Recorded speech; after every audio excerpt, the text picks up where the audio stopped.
अस्सलाम वालेकुम व्यूवर्स, कैसे हैं आप सब। उम्मीद है सब खैर खैरियत से होंगे। आज नई रेसिपी लेकर आई हूँ। यहाँ पे मैंने ले लिए हैं तकरीबन 6 आलू, मीडियम साइज़ के आलू हैं और इनको हम अच्छे से छील लेंगे। वाश मैंने कर लिया, मिट्टी उतार लिए, लेकिन छील के इसे दोबारा से वाश करेंगे।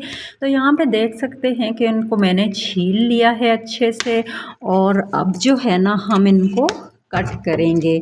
तो यहाँ पे मैंने इसे गोल गोल स्लाइसेस में टिक्की की शक्ल में मैंने इसे कट कर लिया। ये देखें, ना ज़्यादा पतला है और ना ही ज़्यादा मोटे हैं। ये देख सकते हैं आप। इस शेप में आपने इसको कर लेना है कट। ज़्यादा मोटे भी नहीं होने चाहिए, फिर कच्चे रह जाते हैं, और ज़्यादा पतले भी नहीं होने चाहिए। तो जैसा कि रमज़ान शरीफ आ चुके हैं तो सब लोग पकोड़े जो है हर घर में बनते, तो इसे मैंने पानी में डिप कर लिया है ताकि ये इनका कलर ख़राब ना हो।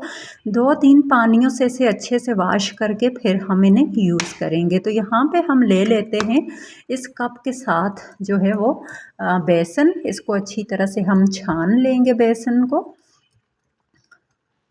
तो यहाँ पे जो है ना इसको अच्छे से हमने छान लेना है बेसन को।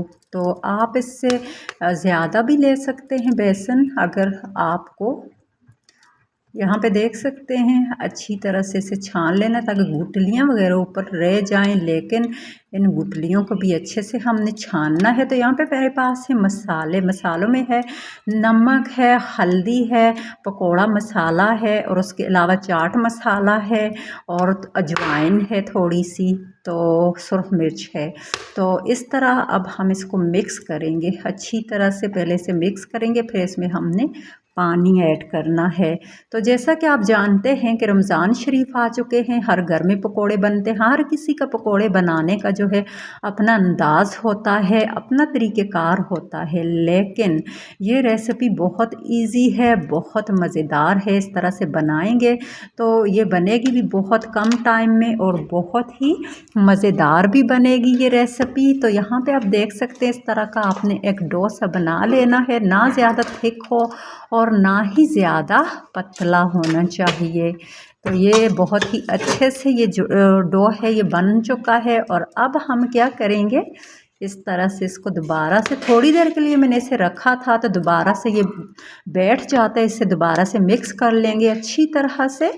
तो अब हमने क्या करना है, कढ़ाई रख दी है, उसमें जो है हमने घी को गरम कर लिया है, और अभी ट्राई करेंगे कि घी गरम हुआ है या नहीं। एक पीस इसमें ऐड करके इस तरह से ना आलू का, तो आपने ट्राई कर लेना है। अगर पीस ऊपर आ जाता है तो समझ लीजिए कि आपका ऑयल जो है, घी, वो बहुत अच्छे से गरम हो चुका है। तो यहाँ पे देखिए ये अभी ऊपर आना स्टार्ट हो चुका है, तो इसका मतलब है कि घी जो है वो अच्छे से गर्म हो चुका है। तो जिन लोगों ने मेरी चैनल को अभी तक सब्सक्राइब नहीं किया वो लाजमी सब्सक्राइब कर लें। तो यहाँ पे आपने एक आलू लेना है, इस तरह से उसे डिप करना है इस मिक्सचर में और घी में ऐड करते जाना है।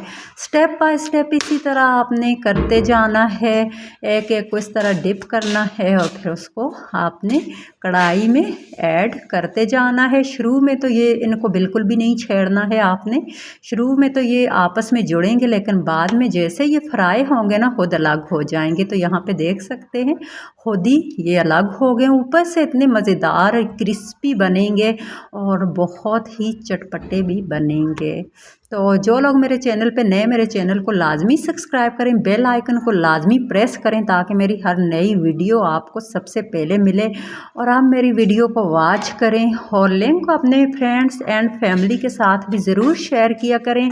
तो आज की रेसिपी आपको मेरी कैसी लगी, देखिए कितने मज़ेदार से हमारे जो है ना इतने सारे जो क्रिस्पी पकोड़े हैं, बहुत इजी। तो ये बनकर रेडी हो चुके हैं, बिल्कुल टिक्की की शक्ल में है, और ये देखें ऊपर से क्रिस्पी हैं, कितने मज़े के हैं। और इनका जो ऊपर मिक्सचर है बिल्कुल भी नहीं उतरा ऊपर से।